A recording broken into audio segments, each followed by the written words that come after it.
Golden Radio Hour.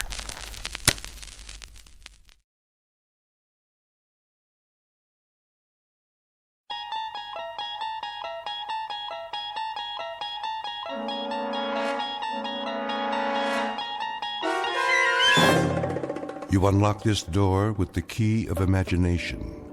Beyond it is another dimension, a dimension of sound, a dimension of sight, a dimension of mind. You're moving into a land of both shadow and substance, of things and ideas. You've just crossed over into the Twilight Zone.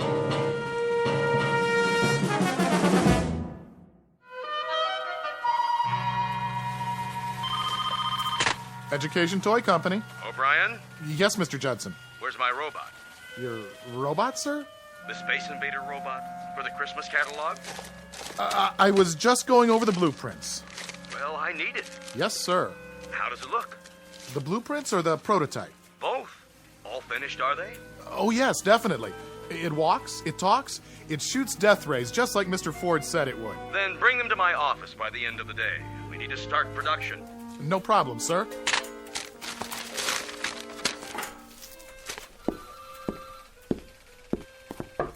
Horace? Horace, Mr. Judson wants to see the robot. Horace? Why are you just sitting there? Didn't you hear what I said? I'm not just sitting here. I'm waiting. For what? For a showdown. Look out! What? Go for your gun, partner. Gotcha! Horace, why'd you do that? Do what? With the cap pistol. Scared the pants off you, right? Come on, Horace.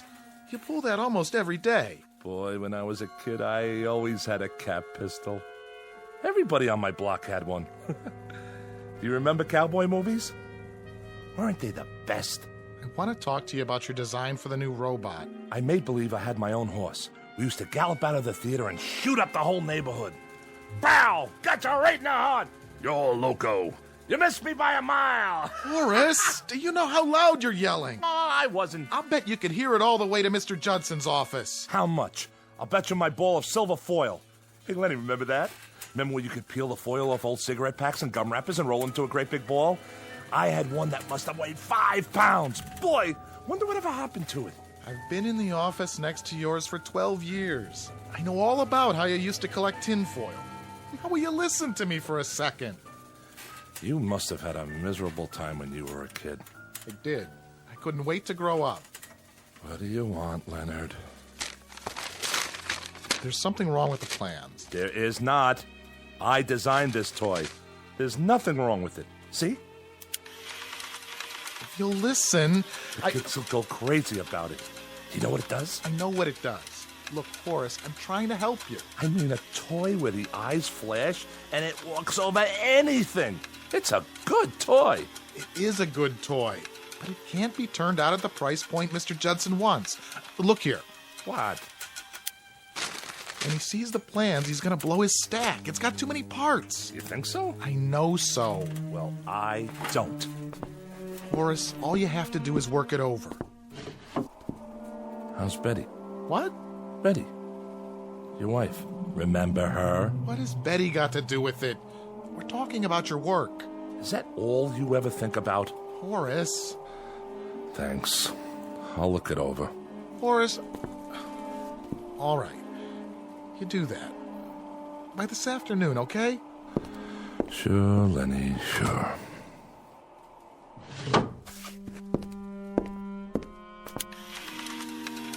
A great little toy, if you ask me. I would have loved to have this.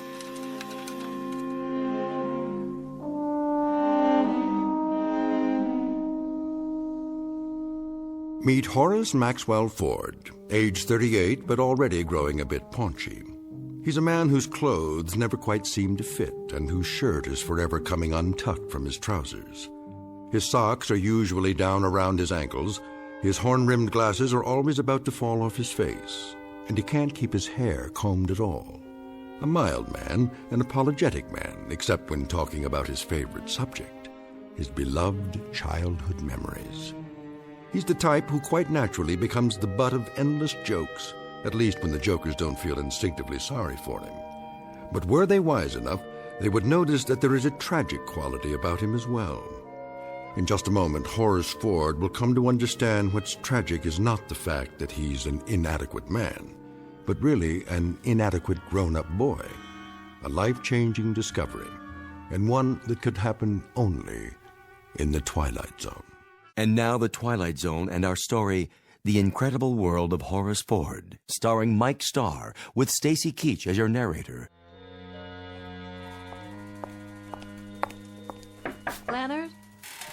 Laura, come in. What's the matter? Here. I don't want Horace to see this. It's his birthday present. Len, would you take it with you so he doesn't see it lying around? Check. I'll bring it along Friday night. Thanks. So how are you? Oh, I'm exhausted. It is not easy to shop for that man. What'd you get him? The smoking jacket. I guess that means he's growing up. Betty and I got him a new gold chain for that pocket watch of his. Oh, and we got him a yo-yo, too, as a gag. Oh, that'll probably be his favorite present. You mind if I sit down? My feet are killing me. Please. So, the surprise party's all set for Friday? All set. What's the plan? Well, everybody's coming over to the place at 8. Horace thinks the two of us are going to a movie.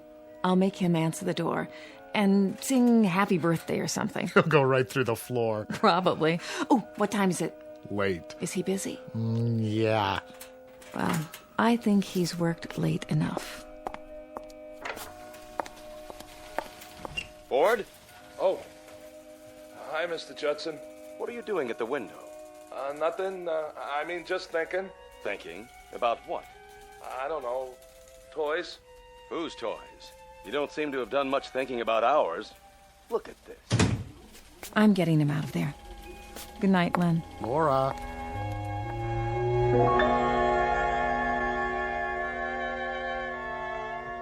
Well, look at it. I know what it is. The blueprint for the robot. What happened? If we put this into production the way it is, do you know how much money we'll lose? But it's a good toy. That has nothing to do with it. See here, Ford, you've been with us a long time. You must know that we're in business to make a profit. This design just isn't cost-effective. I want it simplified. What do you want to simplify? For one thing, the eyes don't have to flash on and off. Sure they do. You want to ruin it? The flashing eyes? That's the beauty part. It's terrific. You could play for hours with a toy like that. Why are you raising your voice? I'm not. But you're talking about... Look, Ford, I don't want to argue about it. Just do the design over. Don't you remember when we used to play soldiers? With a mechanical man like this, you could...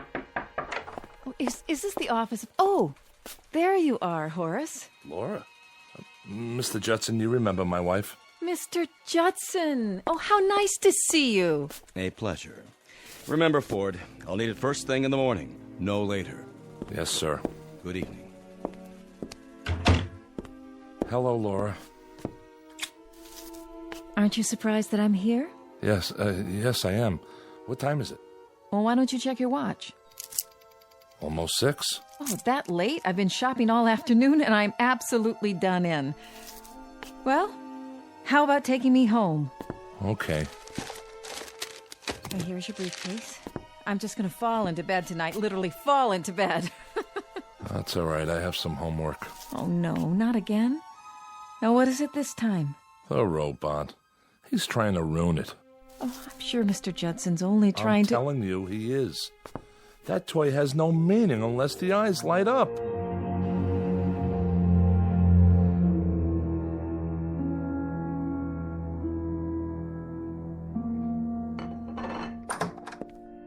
Hello, children. Mama. How's my boy? Fine. That's good. Are you hungry? A little. Dinner's almost ready. Laura, there's something wrong with the chicken. It's like leather. These birds they give you nowadays, like people don't know what chickens are anymore. Well, it looks all right to me. How was the office today? It was okay. What's the matter? Nothing's the matter. No, I can tell just from your voice. Everything's fine. Let's eat dinner. I'm telling you, Mr. Judson's just plain nuts. He reminds me of Corey. Hey, Mom. Remember Mr. Corey? I had him in 5B. What a character. You take the least common denominator class and you multiply. You know what we used to call him? Guess. I wouldn't even tell you. Boy, I'll never forget the time he caught me with one of those jawbreakers in my mouth. You know, the kind that change colors while you suck them? Horace? So he made me stand up, and every minute he'd point that pointer at me and say, Mr. Ford, what color is it? And I'd have to take it out of my mouth and tell him. I swear, I thought Hermie Brandt would bust a gut trying not to laugh. Horace? Hermie Brandt. The greatest stickball player in the whole world. One time during a fire drill. Let's have dinner. What great times. I was 10. Horace, why don't you stop it? Nobody cares about when you were 10 anymore. I care. You're almost 38. So? So you don't act 38 sometimes. So what? So that's what I mean. So what? What kind of answer is so what? Laura. I'm telling you, this chicken's dry, no matter how much I basted it. Why do you have to keep talking about when you were a kid? People get tired of it. Oh, be quiet for once, will you? Horace! Let him go.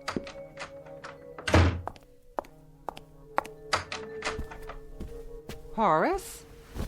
Horace, the chicken will get cold. Oh, come on. Don't lie there on your bed. Eat a little. Laura didn't mean it. I'll cut you a leg and a second joint. Your favorites. You remember Hermie Brandt? No? How come you never remember anything about Randolph Street? Oh, it was a terrible place. We're in a good neighborhood now, in a nice apartment. Why do you have to always... What was terrible?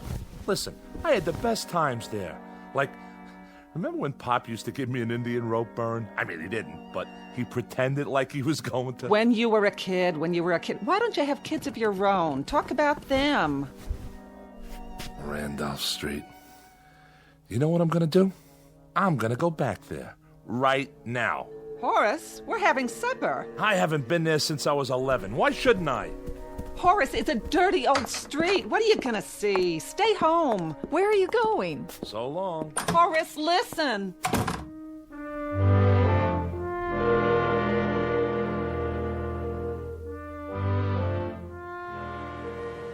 Will you look at all this? Frank on a roll, 3 cents. No thanks. Oh, excuse me, young folks. Bread and butter. Hey, watch where you going, huh? Sorry. Hey, give me my ball. What? Oh, sure. Davy, you come home or you're gonna get smacked. Ring Alivio, caught. Ringalivio? My gosh, this late at night? What time is it? Bins, I yelled Bins. Did not. I didn't hear him. Me neither. I did too. What do you want from me? Wait. Boys. Don't I know you? Hurry up, Hermie. Hey, Hermie Brandt, come on. All right already, I'm coming. Hermie? Did he say Hermie?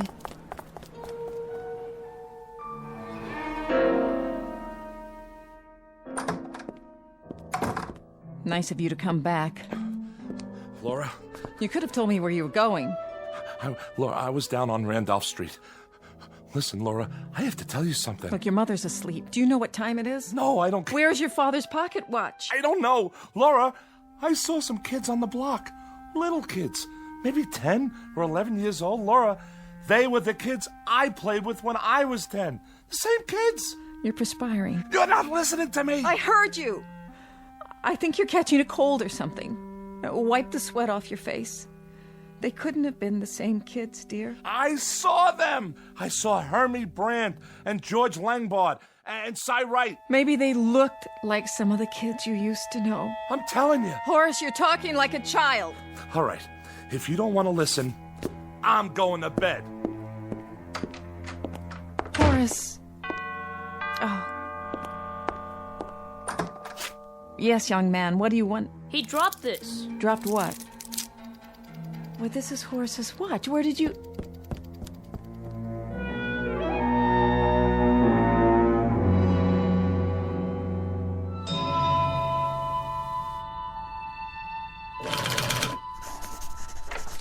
Mail, Mr. Ford.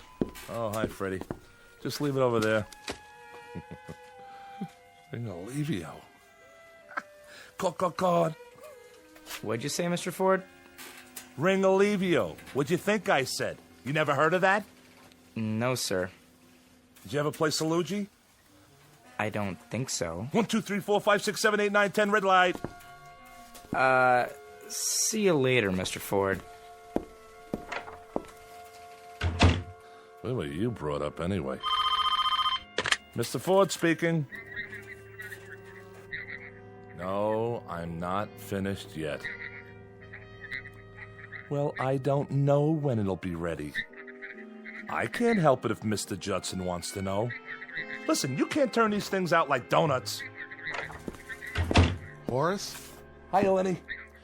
You tell him I am rushing it. Well, what does he think I am? Then let him do it. Sure, you can tell him that. Judson's office. What does he want from me? They want to get that toy into production for Christmas. He's got 6 more months. Take it easy, Horace. Look, he's an okay guy, but he's in business. You gotta remember that. It's nothing personal. How's it coming? Now, don't you start on me. What's wrong? I'm not sure. I saw a kid last night. Were you ever on Randolph Street? I don't think so. Why? Randolph was my old street when I was a kid. He wore the same kind of clothes we used to wear, this kid I saw. Same shirt, same pants, same shoes. Kids don't dress that way anymore. So, you're not going to believe this, but I was walking on the street, and all of a sudden, I hear a kid yell, "Ringolevio!" That's a game we used to play. You know how it made me feel hearing that? I was a very good Ringolevio player. You have to be fast, and you need a lot of stamina. Boy, the running you have to do. First, we choose up sides. 1 potato, 2 potato, 3 potato, 4. Remember that? Then one side has to hide. Once I was hiding behind a grocery in the back where they keep all the cartons and all. Horace. So, I fell asleep back there, and when I woke up, I took one look at my Mickey Mouse watch, and Mickey Mouse watch? My God, I haven't thought of that in 20 years. Remember when you had a Mickey Mouse watch? What a big deal that was? Anyway, I was telling you about last night. I was on Randolph Street for the first time. Look, Horace, I've got some work on my desk.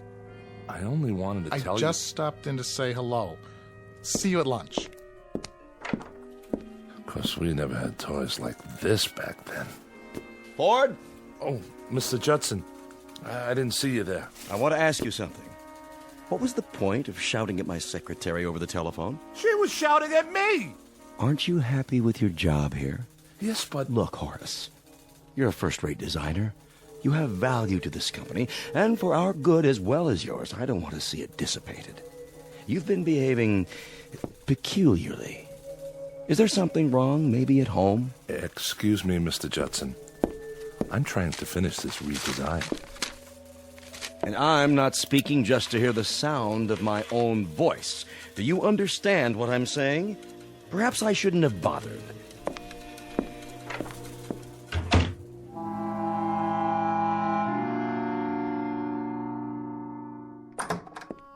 Hello? Sorry I'm late. Subway was tied up for about 20 minutes. Somebody jumped? Nobody jumped. Why do you always think that? Well, it happens if you read the papers. Something broke down. You can't kiss your mother hello anymore? Hi, Mama. I'll see how the dinner's coming. Tired? Yeah. I was thinking, there's a double bill at the Regent. 2 pictures you've been wanting to see. Going Let's just... back there tonight. Where? Randolph Street. What for? I want to see those kids again. But why? Because I want to. It's important. Important? Veal cutlets and succotash. It's canned, but you can hardly tell it from fresh. Let's sit down. Help yourself to the meat, Horace. If it's overcooked a little, blame it on the subway. Are you sure nobody jumped? Please, he said no. What's so great about disasters? What? I remember when we lived on the block. Every time there was an accident or something, you were always right there. Horace. Well, it's true.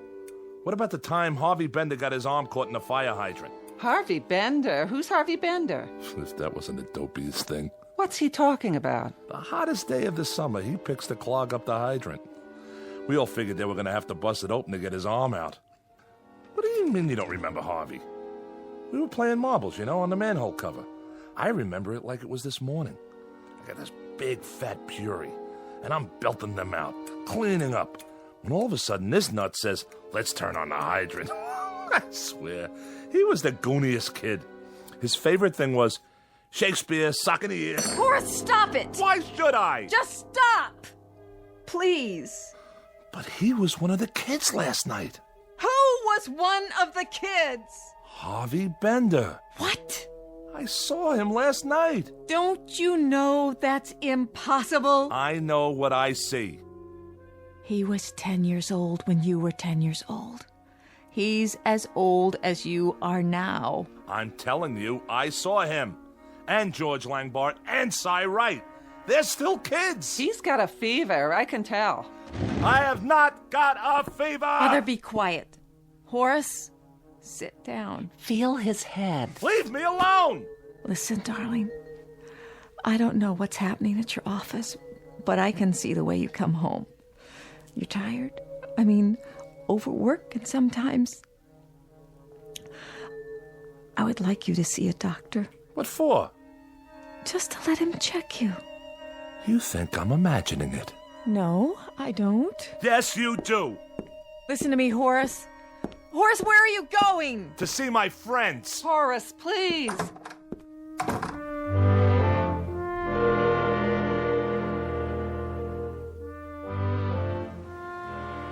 Will you look at all this? Frank on a roll, 3 cents. No, thanks. Oh, excuse me, young folks. Bread and butter. Hey, watch where you going, huh? Sorry. Hey, give me my ball. What? Oh, sure. Davy, you come home or you're gonna get smacked. Ring Alivio, caught. Ring Alivio. My gosh, this late at night? What time is it? Bins, I yelled bins. Did not. I didn't hear him. Me neither. I did too. What do you want from me? Wait, boys. Don't I know you? Hurry up, Hermie. Hey, Hermie Brant, come on. All right already, I'm coming. Hermie? Wait!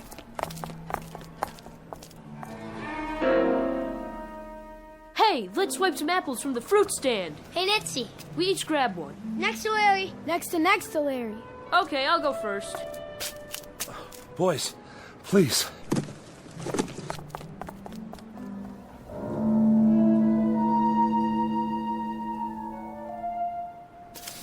Some apples, huh? Sour. Hey, what do you think about the big birthday party? He didn't even invite us. Can you believe it? Who are you talking about? Yeah, and I'm supposed to be his best friend. That stinks. We had to myrtleize him, right, Hermie? Boy, and how. Listen to me. I can explain. Come on. Let's get him. No. No!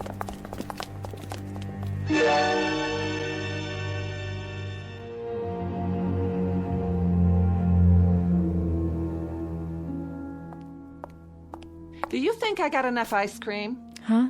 There's 1 quart of chocolate, 1 vanilla, and 1 butter pecan. Where should I put the cake so Horace won't see it? I don't know, in the kitchen. Where is he? What time is it? 20 to 8? I'm getting worried. He should have been home an hour ago. Oh, he probably just got stuck at the office. I'm gonna call. Horace, you're so late. I didn't know what time it was.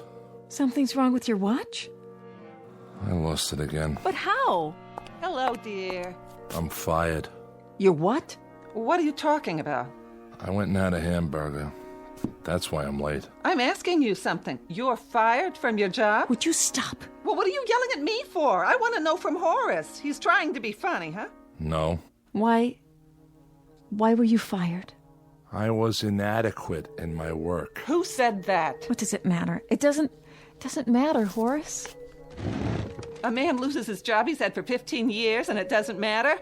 What do they mean, inadequate? Don't they know what they've got? I tell you, gold. They've got pure gold. Would you please stop it? Your life's blood is in that place. I want you to call Mr. Johnson or whatever his name is. You get him on the wire and you let him know what's what. I'm not calling anybody. A weekly paycheck. You think you can find that on the street? What's gonna happen to us? All of a sudden, my whole life is going before me. Up, down, up, down. I'm 61 years old. It's time I didn't have to be afraid anymore. Why don't you look at me when I'm talking to you? What's gonna happen to me? Shut up! I'm going to talk to Horace alone. What did I do wrong? Ever in my whole life? Somebody tell me. I couldn't help it. It's only a job. Like there are other jobs. You were stagnating there. I never had another job. Why did she have to cry? She's an old woman, Horace. That's always her first reaction to trouble. She's scared to death.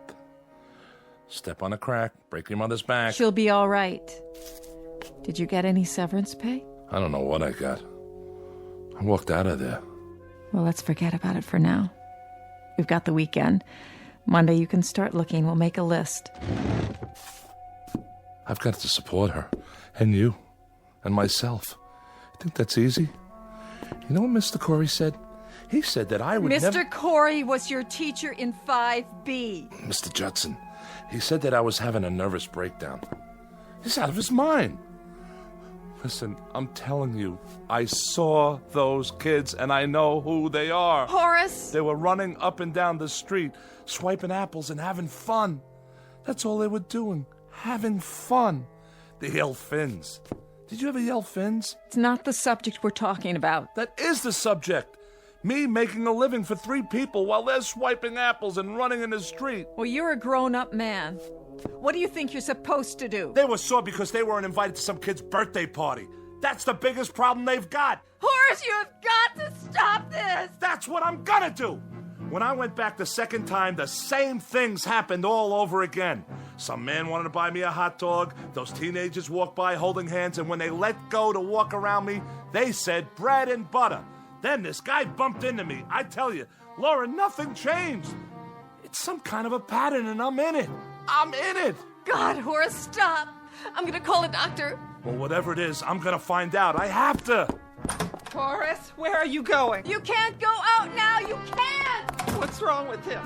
Laura, tell me. I don't know. What is the name of a doctor? Tell me the name of the doctor. What are you doing? Who are you calling? For heaven's sakes, I have to know what's going on here. Horace.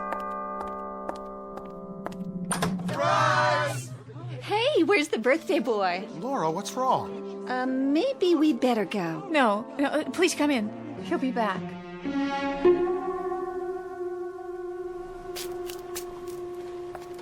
Frank on a roll, 3 cents. No, thanks. Oh, excuse me, young folks. Bread and butter. Hey, which way you going, huh? Sorry.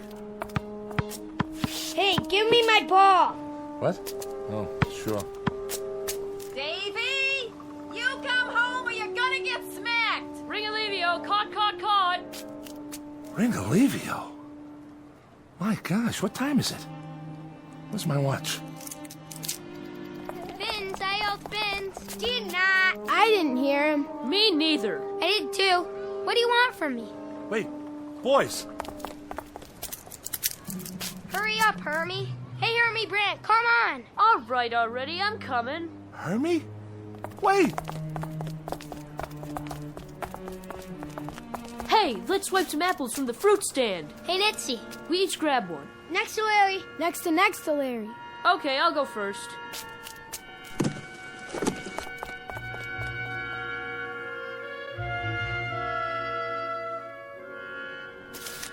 Some apples, huh? Sour. Hey, what do you think about the big birthday party? He didn't even invite us. Can you believe it? Who are you talking about? Yeah, and I'm supposed to be his best friend. That stinks. We had to myrtleize him, right, Hermie? Boy, and how?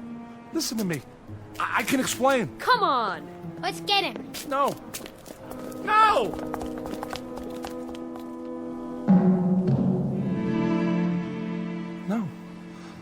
No. Why don't we bust in on the party? Fellas. What for? He'd probably start crying like a baby. Listen, fellas. Can't you hear me? Can't you see me? I gotta tell you something. Step on a line and you bust your father's spine. Cut it out. You've got to listen to me. So are we going to the party? What do we do when we get there? Who cares? They probably got ice cream. Who needs ice cream? It's better than standing around here. Please, look at me. I'm standing right here. Hermie, are you my buddy? Fellas, please. I gotta tell you something. I know I got some apologizing to do. Georgie, Cy, come on. What are you giving me the treatment for? Will you listen? I couldn't help it. Hermie, I'm your best friend. You have to give me a chance. Well, if it ain't little Horace Maxwell Ford. The birthday boy. Why didn't you invite us to your party? We're gonna myrtleize you. No, please. Please, don't. Don't. Laura, honey, I'm sorry about his job, but he'll have another one in no time. He's a wonderful designer. Thank you for saying that. Oh, this party'll perk him up. Best thing in the world for him right now. We even got him a yo-yo. The kind that lights up. I know. All right, everybody. Ready? Somebody get the lights. Laura? Don't make a sound till I open the door. Come in, darling. He dropped this. What? Where did you get that? Oh, Laura. Laura, what's happening? He dropped this. What does that mean? It looks like a Mickey Mouse watch. That's exactly what it is. Horace? Horace, where are you?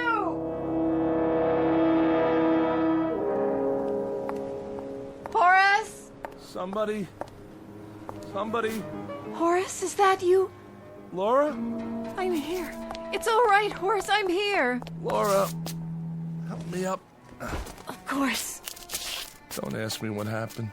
I won't. Because I really don't. Oh, your face. You're all cut up. It doesn't matter. Where are my glasses?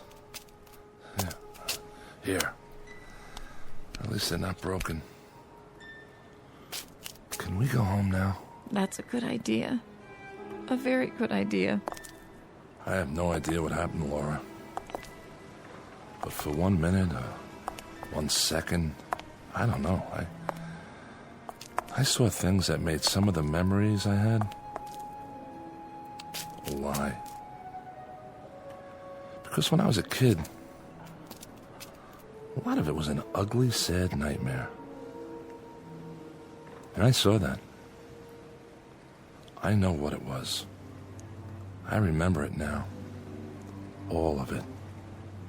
I don't know what happened either, Horace. But I think we all do that. We remember what was good and we black out what was bad. Maybe if we didn't, we couldn't live at all. Come on, let's go home. Wait. What's this? It looks like your father's watch. Yeah. I must have dropped it. Come on, Horace. There's a party waiting. A party? It was a surprise. Everybody's there. Lenny? Yes, and Betty. They got you something. We're not supposed to tell you, but I think...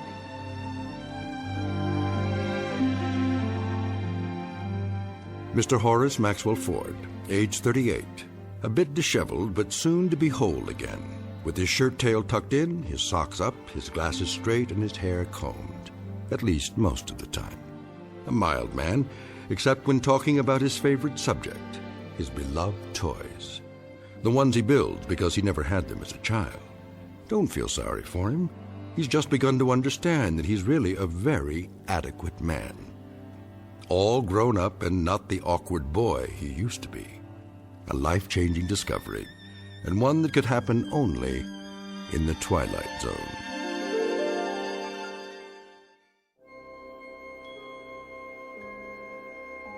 Hi, this is Carl Amari, producer of the Twilight Zone radio dramas. I'd like to take a moment to tell you about our official website at twilightzoneradio.com, where you'll get the latest news and information on these Twilight Zone radio dramas. Plus, at twilightzoneradio.com, you can digitally download 3 free episodes or any of our episodes for only $1.95 each. In this age of ever-changing technology, we've decided to make these episodes instantly available to you by making the Twilight Zone radio dramas a digital download-only series. This means that this series will no longer be offered on CD. The CD collections at our website are now being offered while supplies last at buy one, get one free. So be sure to get your favorites before they're sold out. Be sure to visit us often, and I'll see you in the zone.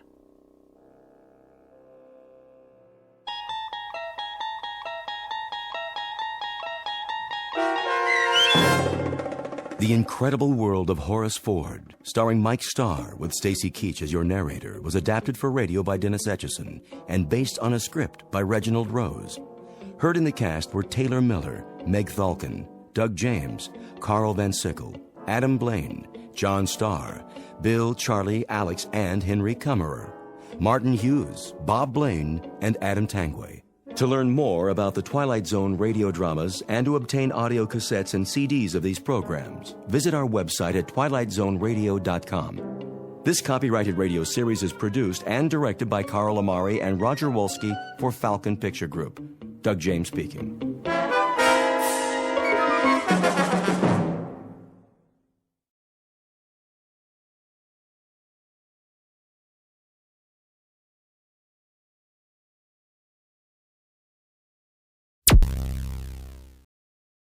Thank you for listening. Please like and subscribe.